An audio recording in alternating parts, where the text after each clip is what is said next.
Hi everyone, welcome back with me again in this channel. On today's video, I'm going to show you how you can play with your pet in Heartopia.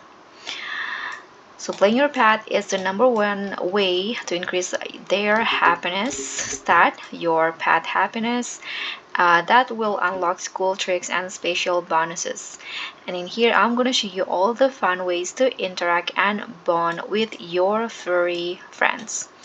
So first, you just need to find your pet around the house like this.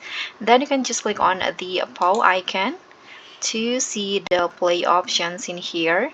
You can also go ask the pet to go out. Let's just click on play. And in here, you can choose the actions. You can do it correctly. I'm going to just click on this one. Okay, so it will depend on what the cat wants, like this.